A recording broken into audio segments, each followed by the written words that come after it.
وہ جو بھگوان ہوا میں معلق ہوتے ہیں نا، نہ ادھر سے رسی نہ ادھر سے رسی، لیکن ہوا میں ہے تو عجوبہ نا. تو پنڈت لوگوں نے بتایا گاؤں دیہاتوں کے لوگوں کو، دیکھو یہ بھگوان یہ ہماری حاجتیں پوری کرتا ہے، اس کے پاس اختیارات ہیں، اگر اختیارات نہ ہوتے تو رسی کے بغیر اوپر کیسے لٹکا ہوا ہوتا. کلرفل قسم کے پنڈت صاحب ہیں، انہوں نے بیان کیا کہ گائے دن میں بھی آکسیجن دیتی ہے، اور یعنی گائے ہماری ماں کیوں ہے، دن میں بھی آکسیجن دیتی ہے اور رات میں بھی، اور بہت سارے دلائل یہ ثابت کرنے کے لیے کہ گائے کیا ہے. اسی طرح میں نے یہ کہا نا کہ بھگوان ہوا میں معلق ہوتا ہے، یہ دیکھ رہے ہیں، یہ نہیں دیکھ رہے کہ اس کے سامنے صبح دودھ رکھا تھا، شام کو ویسے کا ویسے ہی اٹھا لیا. تو یہ سوال پنڈت جی سے پوچھا گیا تو انہوں نے فرمایا کہ جیسے خوشبو جب ہم سونگھتے ہیں تو گلاب کے پھول کا ویٹ کم نہیں ہوتا، لیکن اس سے ہم فائدہ پورا اٹھا رہے ہیں، تو ایسے ہی بھگوان جو ہے وہ دودھ پراٹھے انڈے جو بھی رکھو اس سے فائدہ اٹھا لیتا ہے، لیکن وہ انڈے کم بولتے کیوں نہیں بھائی نہیں ہوتے. ان کی رپورٹ ہے یہ. پہلے مذہبی رہنماؤں نے لوگوں کو یوں سمجھیں کہ ہائی جیک کیا ہوا تھا. محدود پیمانے پر لوگ محدود لوگوں کی بات سنتے تھے، آپ ان کی کھوپڑی میں جو اتار دیں لوگ سمجھتے تھے یہی ہے سب کچھ. ہندوؤں نے جو پنڈت لوگ ہیں، ہندوؤں کے جو رہبر ہیں رہنما ہیں، انہوں نے اپنی عوام کو کچھ چیزیں سکھائی ہوئی تھیں، کچھ کرتب دکھائے ہوئے تھے کہ بھئی دیکھو مندر میں یہ جو بھگوان ہے یہ ہوا میں لٹکا ہوا ہے، نہ ادھر رسی لگی ہوئی نہ ادھر رسی لگی ہوئی نہ اوپر رسی. اب جو سادہ گاؤں دیہاتوں کے لوگ وہ مندروں میں جا کے دیکھتے، یار اس بھگوان کو دیکھو، نہ سیڑھیاں ہیں بھائی، وہ جو بھگوان ہوا میں معلق ہوتے ہیں نا، نہ ادھر سے رسی نہ ادھر سے رسی، لیکن ہوا میں ہے تو عجوبہ نا.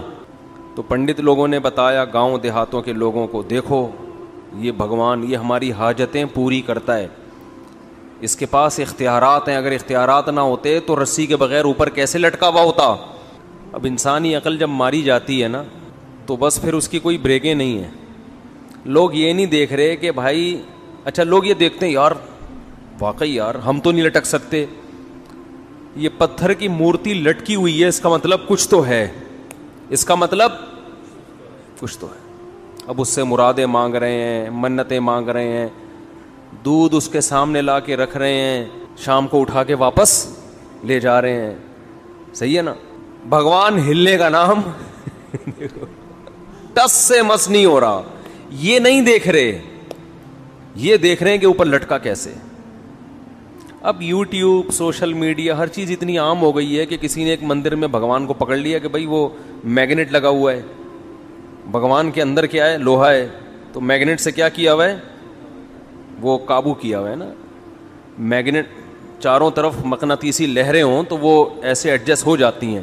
آپ کو پتہ ہے جاپان میں جو ٹرین ہے نا 500 کلومیٹر پر آور چلتی ہے، جاپان اور فرانس میں ہے نا، نیٹ پہ سرچ کریں آ جائے گی، وہ ٹریک سے اٹھ کے چلتی ہے.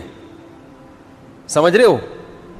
تو جاپانی بھی یہ دعویٰ کر سکتے تھے کہ ہماری ٹرینیں بھگوان ہیں، کیونکہ وہ ٹریک پر پٹری پر نہیں ہے، پٹری سے اوپر ہے. اب سوال پیدا تھا اوپر نہ رسی ہے اور نیچے ٹریک بھی سے بھی اٹھی ہوئی ہیں، تو کون سی طاقت نے اٹھایا ہوا ہے؟ او بھائی کسی طاقت نے نہیں، یہ مقناطیسی لہریں یہ جیسے کھینچتی ہیں ایسے ہی دھکا بھی دیتی ہیں. یہ ہم تو بچپن میں مقناطیس سے بہت کھیلتے تھے، الٹا کر کے لگاؤ تو مقناطیس بھاگے گا، سیدھا کر کے لگاؤ تو چپکے گا. تو یہ اب یہ ٹرک مندر میں کسی نے کی ہوئی ہو، اب ایک بھی ایسی ٹرک آ جائے گی تو لوگ کیا کہیں گے؟ بھگوان کا سارا فلسفہ عبادت کا فنش ختم.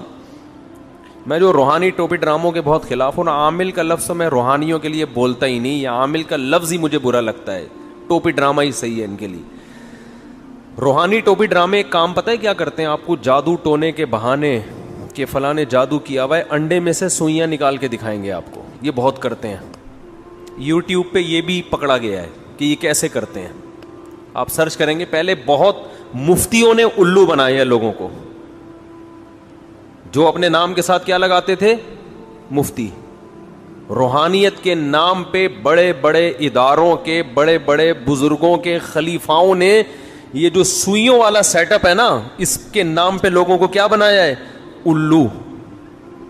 الو کا ترجمہ آپ ڈکشنری میں جا کے دیکھ لیں.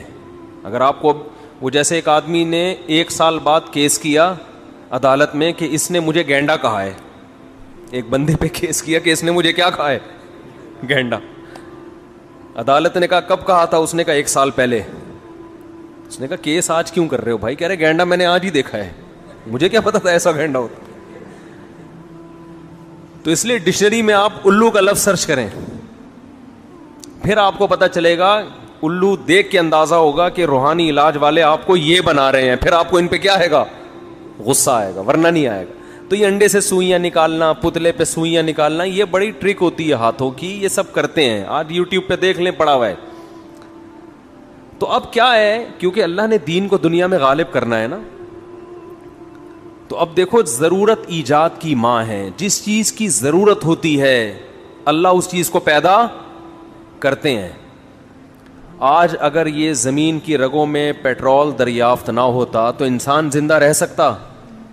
گدے گھوڑوں پہ اگر تجارت ہوتی تو کراچی کو فار ایگزامپل پتہ نہیں کتنے 1000 ٹن گندم چاہیے ہوتی, تو چائنا سے گدھے سوار ہوتے گندم لانے کے لیے. بتاؤ, پہلے تو ایسا ہی ہوتا تھا نا بھائی, شہر میں گندم ختم ہے تو وہاں سے اتنے گدھے تاجر لوگ منگوا رہے ہیں. تو اتنے گدھے ہوتے کہ گندم سے زیادہ گدھوں کی ویلیو بڑھ جاتی. گندم کے سے زیادہ کس کی ویلیو ہوتی؟ گدھوں کی. سارے گدھے لاتا. اللہ نے نظام بنایا ایک, جیسے جیسے آبادی بڑھ رہی ہے چیزیں مشکل کے بجائے اور آسان ہو رہی ہیں. حالانکہ ہونی چاہیے مشکل, لیکن ہو کیا رہی ہیں؟ آسان. پہلے تجارت مشکل, اب آسان. پہلے خوراک کا حصول مشکل, اب آسان. حالانکہ آبادی کیا ہو رہی ہے؟ بڑھ رہی. تو اللہ کا نظام ہے. تو اسی طرح پہلے آپس میں جو کمیونیکیشن کا سسٹم تھا مشکل, آبادی بڑھنے سے یہ کیا ہو گیا؟ آسان. پہلے دین کی بات دوسروں تک پہنچانا بولو مشکل, اب آسان. اب دیکھو میں اس کی ایک مثال دیتا ہوں. میں نے یہاں ایک بیان کیا تھا کہ ایک ہندو پنڈت صاحب ہیں, نیلے پیلے ہو کے آتے ہیں وہ اکثر, ان کا مذہب ہے, یہاں نیلے کچھ, یہاں کلر کچھ مختلف